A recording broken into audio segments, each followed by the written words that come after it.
ॐ भद्रं कर्णेभिः शृणुयाम देवा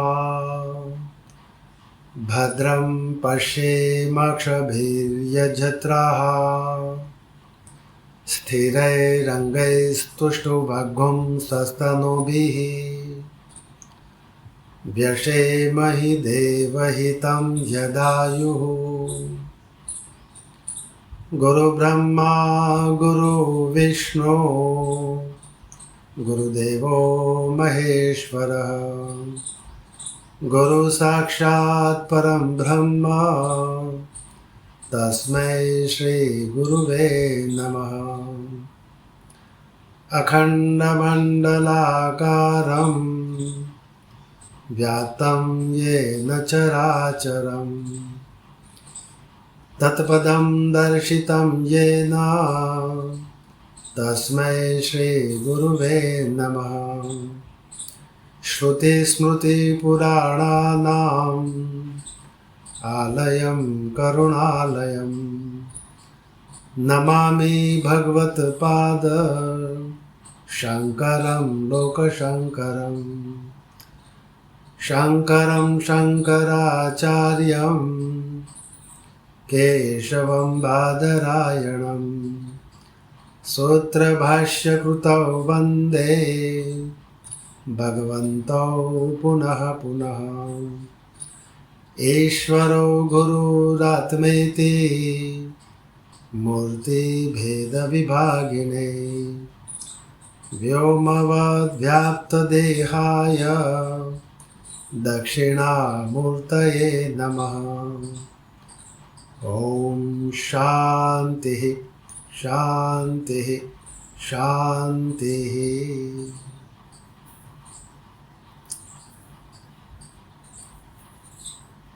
मांडुक्योपनिषद भगवान गौड़पादाचार्य जी के द्वारा रचे गए 4 प्रकरण वाले इस ग्रंथ के प्रथम प्रकरण आगम प्रकरण पर स्वाध्याय चल रहा है। पूर्व के स्वाध्यायों में श्लोक यानी कि मूल मांडुक्योपनिषद के मंत्र 1 से लेकर 6 तक और इन मंत्रों के संदर्भ में कारिका के स्वरूप में श्लोक 1 से लेकर 9 श्लोक तत्पश्चात मूल मांडुक्य उपनिषद के मंत्र 7वें मंत्र और इस 7वें मंत्र के संदर्भ में कारिका के स्वरूप में श्लोक 10 से लेकर 18 श्लोक तक हमने विचार किया। आज के स्वाध्याय में मूल मांडुक्य उपनिषद के 8वें मंत्र पर हम स्वाध्याय करने जा रहे हैं। तो यहाँ जो प्रस्तुत प्रकरण है वह ओंकार, ब्रह्म और आत्मा अर्थात प्रथम मंत्र से जो ओंकार का स्वरूप बताया, ओमिति एतत् अक्षरमिदं सर्वं तस्य उपव्याख्यानम भूतम भवद भविष्यदिति सर्वम ओंकार एव यच्चान्य त्रिकालातीतम तदपि ओंकार एव। यानी ओमिति एतत् अक्षरमिदं सर्वम, यह सब कुछ जो कुछ भी है वह ओंकार ही है। और ये जो वर्तमान, भूतकाल और भविष्यकाल ये उसकी व्याख्या है, इसलिए यह सब कुछ ओंकार ही है। यच्चान्य त्रिकालातीतम तदपि ओंकार एव, और इससे अन्य तीनों कालों से जो परे है, जो अव्याकृत है, और ये चराचरात्मक जगत का जो कारण स्वरूप है वह भी ओंकार ही है। द्वितीय मंत्र से सर्वगुण हेतद ब्रह्म अयम आत्मा ब्रह्म, यानी कि ये जो कुछ जो ओंकार के स्वरूप में बताया वह ओंकार ही ब्रह्म ही है। सर्वगुण हेतद ब्रह्म, यह सब कुछ जो कुछ भी है वह ब्रह्म ही है, अर्थात तो ओंकार ही ब्रह्म है। और सो अयम आत्मा ब्रह्म, सर्वगुण हेतद ब्रह्म अयम आत्मा ब्रह्म, यह जो कुछ भी जो ब्रह्म के स्वरूप में जो कहा गया है, परोक्ष के स्वरूप से जिस ब्रह्म का निरूपण किया है, वही ब्रह्म इस देह के अंदर, शरीर के अंदर अधिष्ठान के रूप में जो प्रत्येगात्मा के स्वरूप से है, वही ब्रह्म यह आत्मा है। नित्य शुद्ध बुद्ध मुक्त आत्मा वह ब्रह्म ही है। और ये जो आत्मा है वह चार पादों वाला है। अयम आत्मा ब्रह्म, अयम आत्मा चतुष्पाद, सो अयम आत्मा चतुष्पाद, वह यह आत्मा चार पादों वाला है। तो ये चार पाद आत्मा की बताए। इन चार पाद के बाद जो बताए, इनका जो भिन्न भिन्न पाद बताया है वह मंत्र 3 से लेकर 6 तक बताया। जागृति स्थानो बहिष्प्रज्ञ सप्तांग 19 मुख स्थूलभुक वैश्वानरः प्रथमः पादः, यानी प्रथम पाद वैश्वानर है, जागृत अवस्था है, और स्थूल बाहर के विषयों को प्रकाशित करने वाला, स्थूल भोगों का भोग करने वाला, यह जो वैश्वानर स्वरूप जो आत्मा है वही प्रथम पाद है। तत्पश्चात द्वितीय पाद आत्मा का जो है वह इस प्रकार है। स्वप्न स्थानो अंतः प्रज्ञ, स्वप्न स्थानो अंतः प्रज्ञ सप्तांग 19 मुख प्रविविक्त भुक् तेजसो द्वितीय पाद। यहाँ क्या है? स्वप्न अवस्था जिसका स्थान है, और सूक्ष्म स्वप्न स्थानो अंतः प्रज्ञ, अंतः प्रज्ञा यानी भीतर की जिसकी प्रज्ञा है, यानी कि सूक्ष्म वासना स्वरूप विषयों को प्रकाशित करने वाला, ऐसा 7 अंगों वाला, 7 अंग और 19 मुख वाला, 7 अंग और 19 मुख। 7 अंग यानी जिसका सिर ही, द्युलोक ही जिसका सिर है, ये सूर्य नारायण जिसका चक्षु है, ये विराट वायु जिसका प्राण है, और ये जो पर्जन्य है वही उसका मूत्र स्थान है, पृथ्वी जिसके चरण है, और सूर्य से लेकर पृथ्वी तक बीच का जो स्थान है वह उसका शरीर है।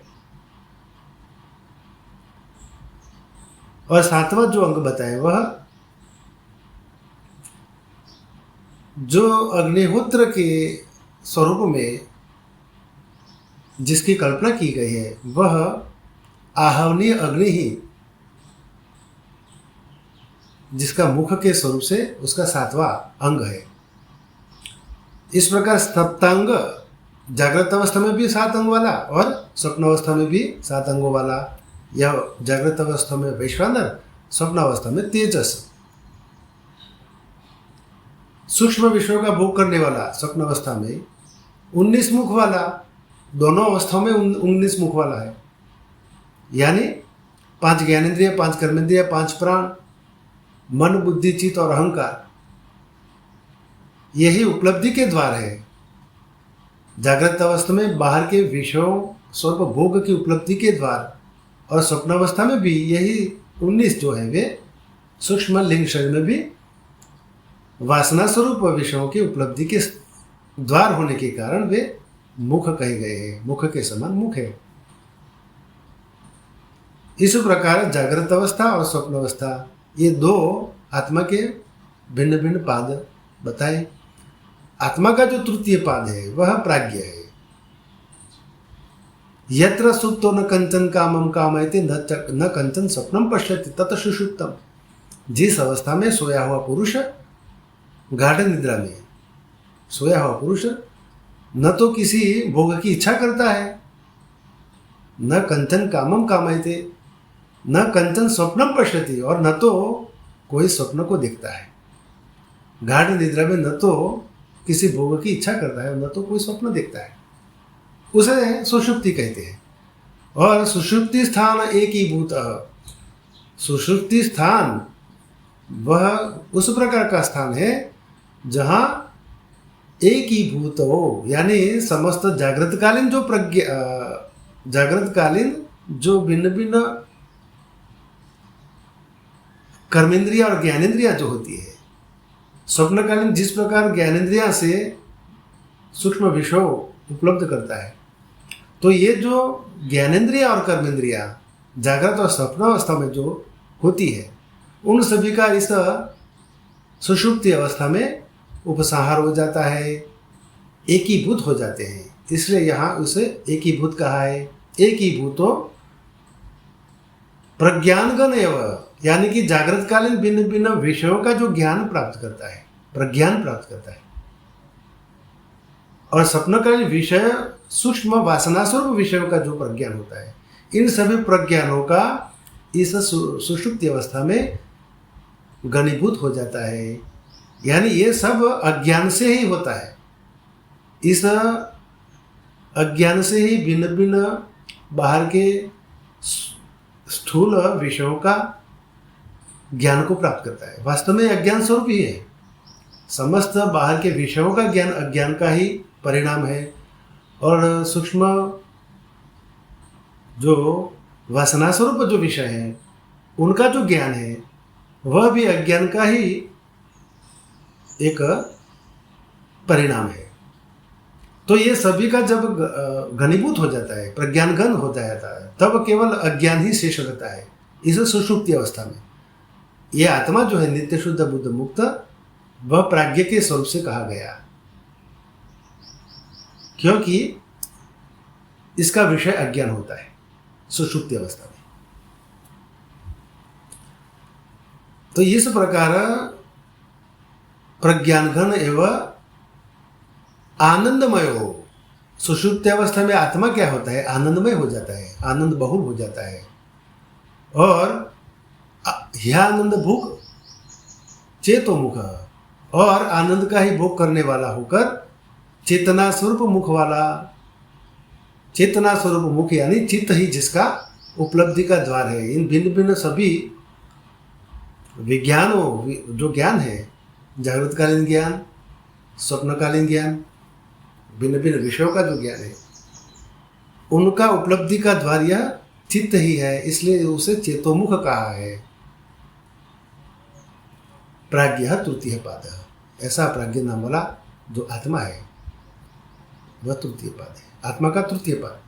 तो ये तीनों पाद जो है वह नित्य शुद्ध बुद्ध मुक्त आत्मा का औपाधिक स्वरूप है, यानी कि अविद्या से संयोग करता हुआ आत्मा इन तीन अवस्थाओं को प्राप्त करता है। जागृतकालीन वैश्वानर, स्वप्नकालीन तेजस, और गाढ़ निद्रा में सुषुप्ति कालीन प्राज्ञ नाम वाला कहा गया। इस प्रकार के आत्मा के तीन पाद बताए। और जो प्राज्ञ का स्वरूप जो है वह कैसा है? एष सर्वज्ञ, एष सर्वज्ञ, एष सर्वेश्वरः, एषोऽन्तर्याम्येष योनिः सर्वस्य प्रभवाप्ययो हि भूतानां, प्रभवाप्ययो हि भूतानां।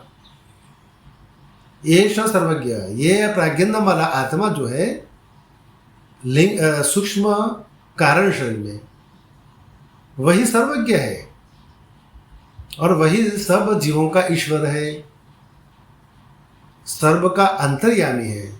एष सर्वेश्वर एषोऽन्तर्यामी, एषो योनि ही सर्वस्य प्रभवाप्ययो ही भूतानाम।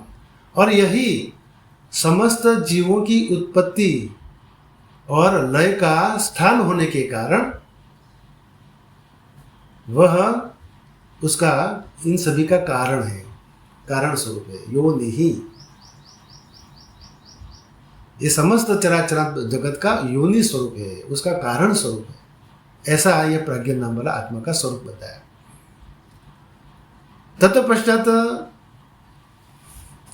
इन्हीं के संदर्भ में, इन 6 मंत्रों के संदर्भ में ही श्लोक 1 से लेकर 9 श्लोक तक कारिका के स्वरूप में हमने पूर्व के स्वाध्याय में विचार किया।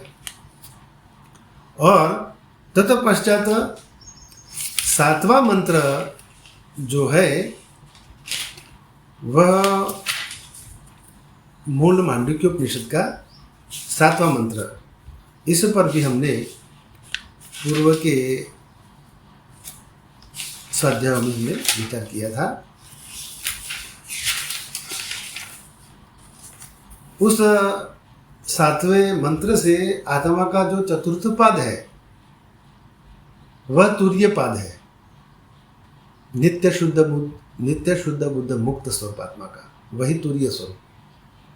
लेकिन इन तीनों पादों के अधिष्ठान के स्वरूप से है, इसलिए उसे तुरीय स्वरूप कहा है। तीनों पादों में एक ही आत्मा विद्यमान है, लेकिन किस प्रकार से है? तो वह नित्य शुद्ध बुद्ध मुक्त स्वरूप से, केवल दृष्टा के स्वरूप से है।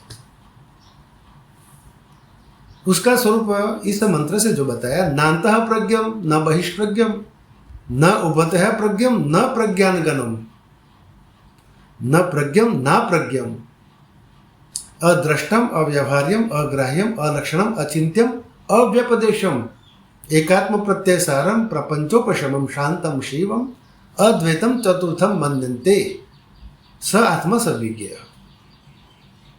ये तुरीय का स्वरूप बताया।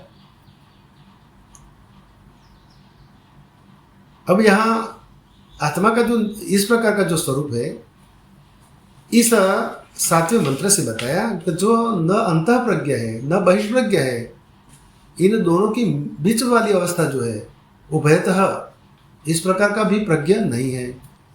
न प्रज्ञानगण है। ये पूर्व के 3 मंत्रों में जो हमने देखा, बहिष्प्रज्ञा, अंतः प्रज्ञा, प्रज्ञानगण, उभयतः प्रज्ञम, और न प्रज्ञम, प्रज्ञम यानी ज्ञान, न प्रज्ञम वह जानता भी नहीं है। जानता यानी ईश्वर के स्वरूप सर्वज्ञ इत्यादि जो लक्षण है प्राज्ञ के स्वरूप से जो बताया, एषो सर्वज्ञ, एषो सर्वेश्वर, एषोऽन्तर्यामी, एष योनिः सर्वस्य प्रभवप्य यो हि भूतानाम। ये जो उस प्राज्ञ स्वरूप आत्मा का जो स्वरूप बताया है, ईश्वर के स्वरूप से बताया, सर्वज्ञ है, सर्व का ईश्वर है।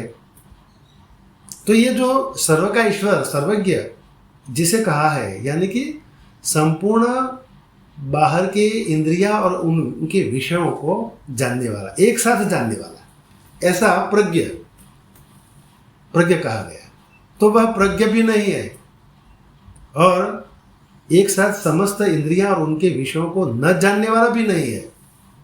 न अप्रज्ञम तो कैसा है? अदृष्टम, अदृष्ट है, अव्यवहार्यम किसी भी प्रकार के व्यवहार से रहित है, अग्राह्यम अलक्षणम अचिंत्यम जिसको ग्रहण नहीं किया जा सकता, न तो बुद्धि का विषय है, यानी कि बुद्धि से ग्रहण नहीं किया जा सकता, मन से ग्रहण नहीं किया जा सकता।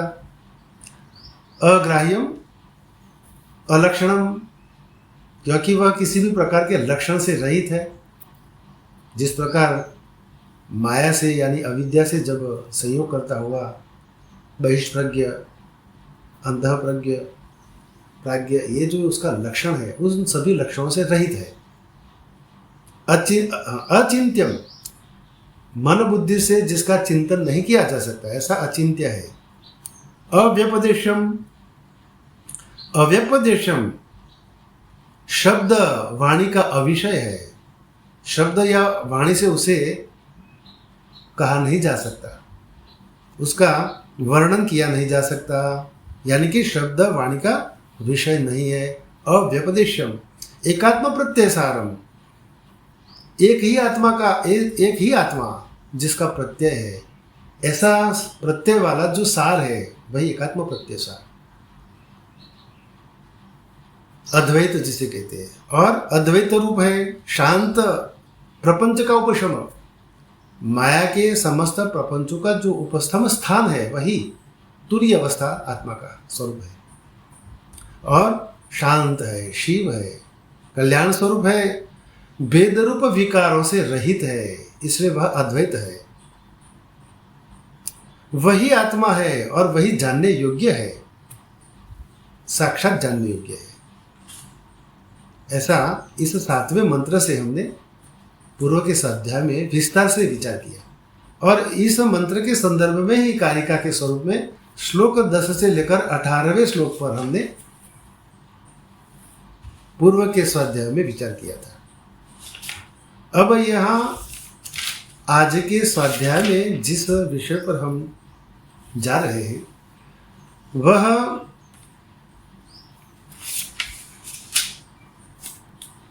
आत्मा का जो पाद है, 4 पाद, उन 4 पाद अंतर्गत आत्मा के 3 पादों जो अविद्या से यानी कि औपाधिक स्वरूप से आत्मा ने जिन भिन्न भिन्न पादों को स्वीकार किया,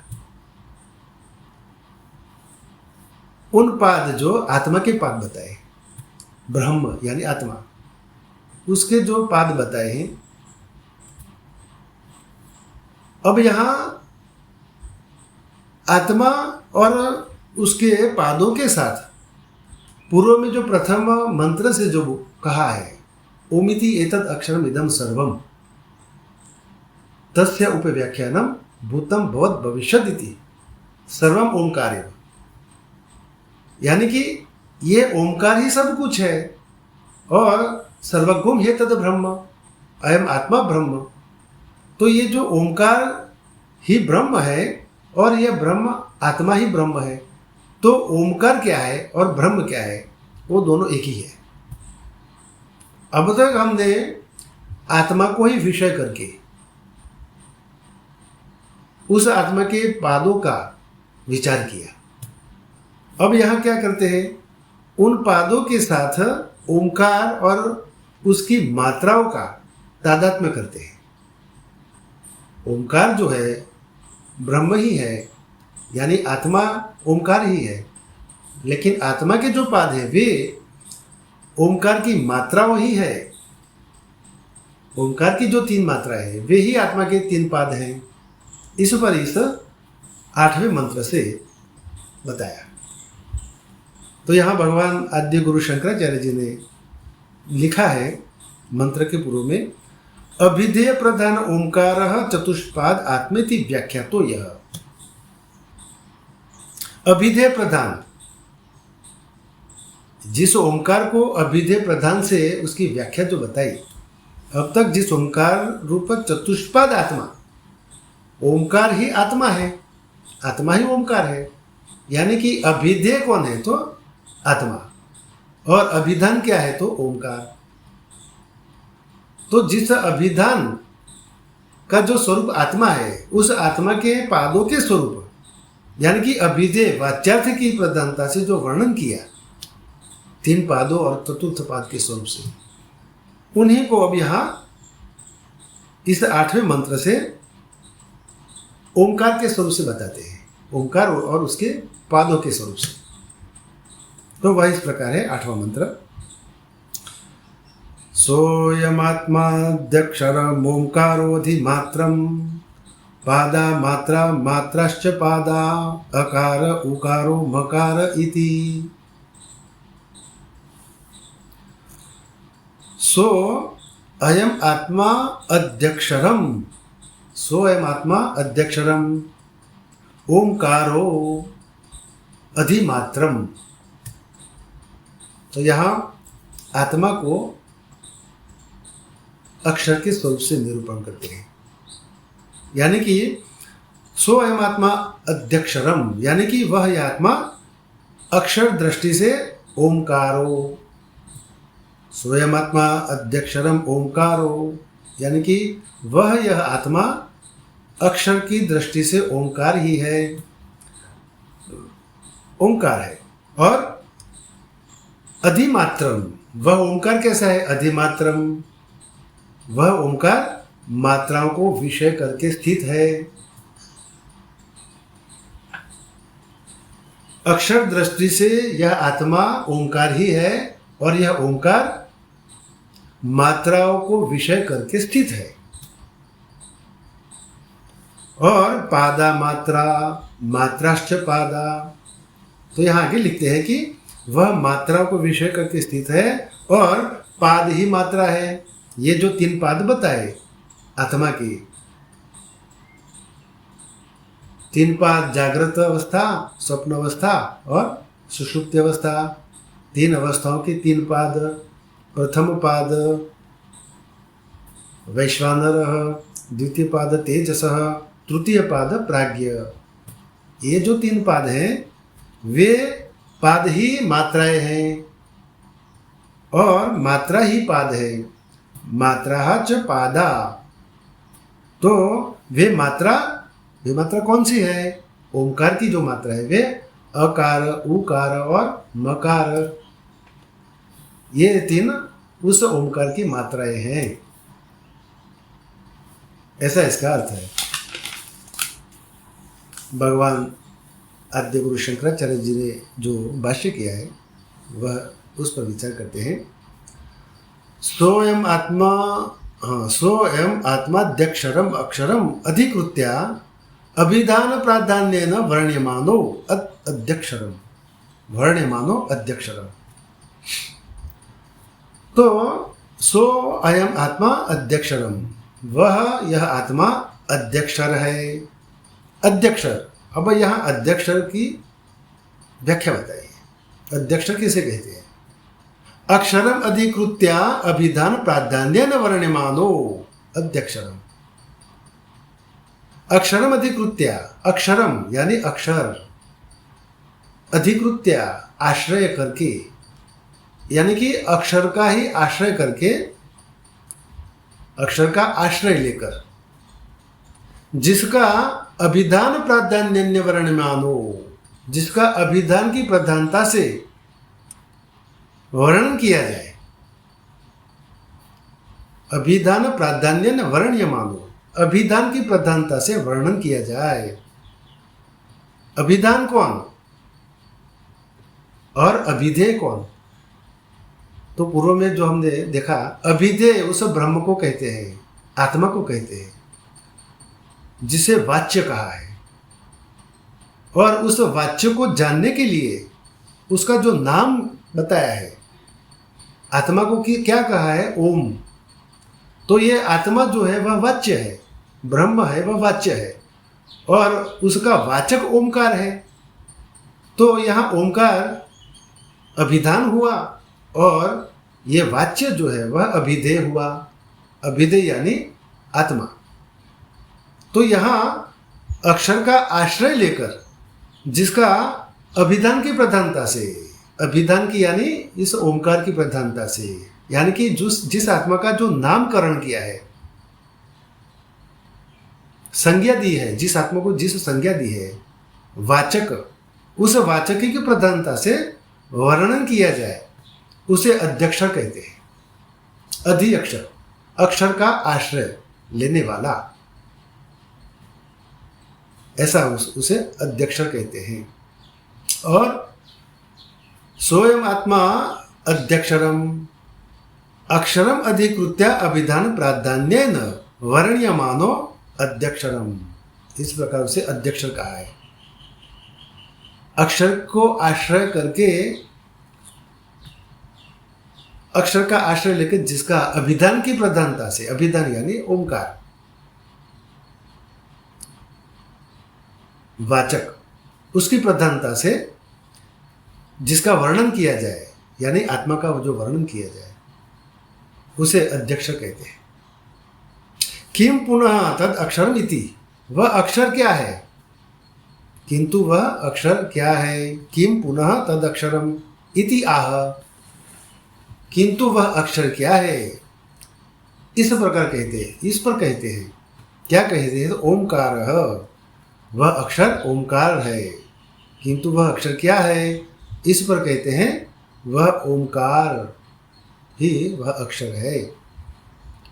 और आगे लिखते हैं कि सो अयम ओमकार पादशः प्रविभज्यमान अधिमात्रम। अब यहाँ इस मंत्र में जो बताया, सोयम आत्मा अध्यक्षरम ओंकारो अभिमात्र। अध्यक्षर तो बताया कि वह आत्मा जो है वह ओंकार के स्वरूप से अध्यक्षर है, और अधिमात्र भी है। तो अधिमात्र कौन है? तो ओंकार ही है। आत्मा को ओंकार कहा, और वही ओंकार अधिमात्र। तो यहाँ सह अयम ओंकार पादशः प्रविभज्यमान अधिमात्रम मात्रम अधिकृत्य वर्तत इति अधिमात्रम। तो यह जो ओंकार है वह यह ओंकार पाद से प्रविभज्यमान, पाद रूप से विभक्त किए जाने पर, पादशः प्रविभज्यमान यानी पाद से विभक्त किए जाने पर अधिमात्रम, अधिमात्र कहा जाता है। पाद रूप से विभक्त किए जाने पर अधिमात्र, अधिमात्र यानी मात्रम अधिकृत्य वर्तत यानी कि मात्रम, मात्रम अधिकृत्य, मात्रा को विषय करके, अर्थात तो मात्रा को, मात्रा का आश्रय लेके जो वर्तमान रहता है उसे अधिमात्र कहते हैं।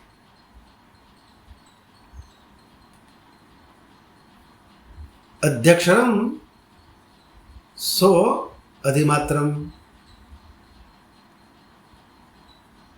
ओंकारः अध्यक्षरम सोऽयमात्मा अध्यक्षरम ओंकारो अधिमात्रम, सोऽयमात्मा अध्यक्षरम ओंकारो अधिमात्रम, यानी वह यह आत्मा अक्षर के विषय से ओंकार है, और वह ओंकार मात्राओं को विषय करके स्थित है, क्योंकि यह आत्मा ही ओंकार है।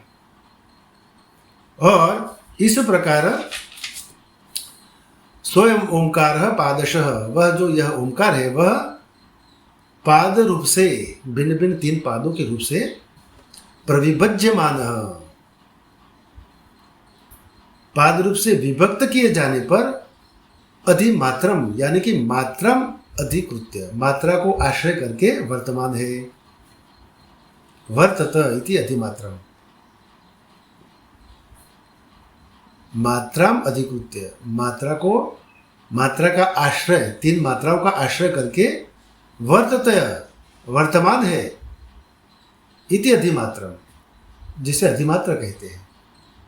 कथम, सो किस प्रकार उसे अधिमात्र कहते हैं? ओंकार को अधिमात्र किस प्रकार से कहते हैं? कथम, आत्मनो ये पादास्त ओंकार से मात्रा, आत्मा के ये जो तीन पाद हैं वे ओंकार की मात्राएं हैं, क्योंकि आत्मा के जो पाद हैं वे ही ओंकार की तीन मात्राएं हैं। कास्ता, वे मात्राएं कौन सी हैं? तो कहते हैं अकार उकारो मकार इति, वह मात्राएं अकार उकार और मकार, इस प्रकार की तीन मात्राएं ओंकार की है। और ये तीन मात्राएं ही आत्मा के तीन पाद हैं। तो अब यहाँ तीन मात्राएं और तीन पाद, ये तीन पाद ही तीन मात्राएं इस 8वें मंत्र से बताया। लेकिन अकार और विश्व का तादात्म्य अब 9वें मंत्र से बताते हैं। तत्र विशेष नियम क्रियते, ये मात्राएं और तीन पाद और तीन मात्राएं तो बता दिए, लेकिन यहाँ अब उनमें विशेष नियम किया जाता है कि कौन सा पद कौन सी मात्रा है, यह विशेष नियम है। इसे पर 9वें मंत्र में बताया। तो इस मंत्र का स्वाध्याय हम कल करेंगे। हरि ओम। ओम पूर्णमदः पूर्णमिदं पूर्णात् पूर्णमुदच्यते पूर्णस्य पूर्णमादाय पूर्णमेवावशिष्यते। ओम शांति शांति शांति। ओम ब्रह्मार्पणमस्तु।